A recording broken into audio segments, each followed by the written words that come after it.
Okay, let's have a look around this 2003 on a 53 plate Land Rover Defender 90 TD5 pickup with rear tilt. The rear tilt is PVC, finished in blue. Fairly standard spec vehicle, except obviously it's got a set of these massive Cooper Discoverer STT tyres on black modular rims that have got a huge offset on them. Size wise they're 285s, I think. Let's see if we can see on this one. Cooper Discoverer STT Modern Snow LT 285 75 R16s. But as you can see, they're huge. Now I must admit, my MOT station would say that those front ones were illegal like that, and it needed to have wider arch lips on it.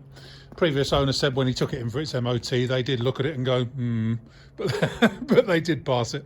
But yeah, in my opinion, really, it should have wider front arches on there, and possibly wider rear ones as well. But yeah, it is what it is.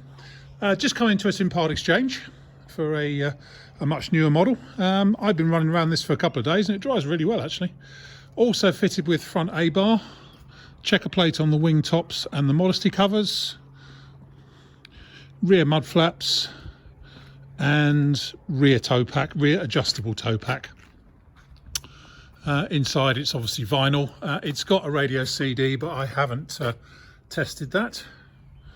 Right, let's go around and pick out some good bits and bad bits. It's obviously had a bit of paintwork in the same colour and the match is good, but we'll come on to that a bit later on. But around the front, it's actually really dent free in fairness, especially for a worker. Looking down the near side, it's very, very straight indeed down there. Bonnet's pretty good. A couple of light scratches just around here on the bonnet and a couple up there, but very light scratches. Around the front end, the light covers have discoloured very slightly. We've just given it a wash, which is why it looks a bit patchy on the paintwork, but it's not actually. It's just where the water's drying. Looking down the side there, all looks pretty straight and tidy. Now, I don't know if we can get, we normally do show you inside the chassis on here, but because of these massive tyres, I'm not sure I can get under there. No, I can't. See what we've got under there from there. Up here, scuttle corner and along there. Screen rubber looks pretty new. Screen's actually in good shape. There are a few smear marks on it just from where we just washed it. Roof is losing a bit of its paint, well, quite a lot of its paint, as you can see. A lot of the white paint has come off of the roof, but unless you're as tall as me, you can't really see that. Near side door, no dents on it or anything. Tiny bit of reaction in the bottom corner there. Now, interior wise, both doors have rotted at the back corner there, as you can see, but not at the front. Front actually fit, they both close properly still, and lifting the back of the door, it's not moving on the hinges, so the front of the door frame actually is fine. Interior wise, it's had new seat bases recently, just a couple, they're just watermarks on the seats there, but the passenger backrest is good, but the driver's backrest is shot really. Certainly the vinyl covering, split up both sides. It's got decent matting kit in it. It's slightly grubby down there. Carrying on round, obviously had a bit of paintwork here, running down there as you can see, and also a bit around the back end where there's some electrolytic reaction on the back of the wing. Bit of paintwork here and there,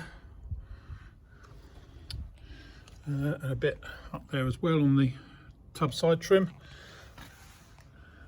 Chassis wise, it all looks, from what I can see of it, really rather good. From what I can see, in my opinion. Around the tail end,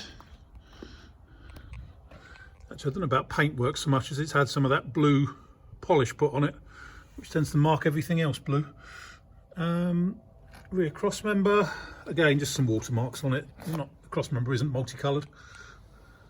So difficult in weather like this to, at one point it's rusted just there, which is rather odd.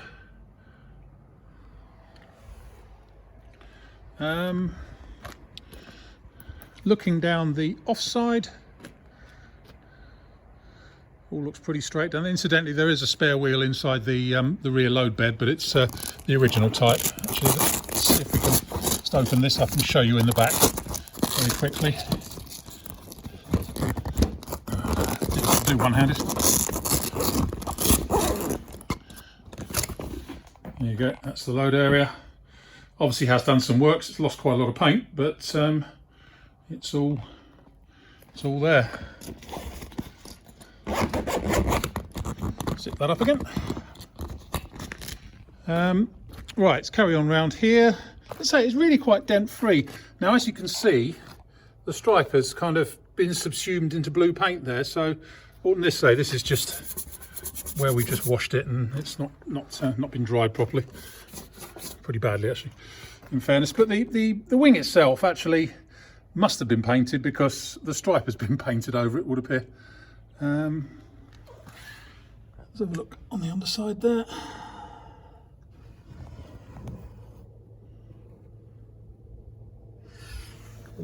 Looks okay under there. Offside door.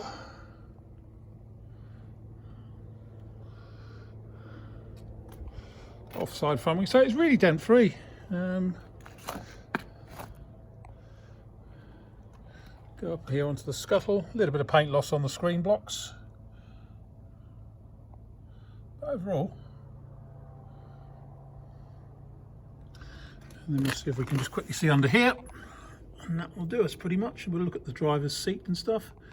As I say, chassis actually looks, from what I can see, having been underneath it, actually looks pretty good. Again, inside the driver's door, back of the frame has gone, but no movement in the hinges again. The door isn't waggling about, so it's all shutting properly. So the front of the frame actually feels okay. And yeah, driver's seat, backrest, really needs a replacement. Certainly a backrest cover, if not new foam as well. Bases are fine though. So there we have it. So it dries well. It's quite a nice little pickup in my opinion.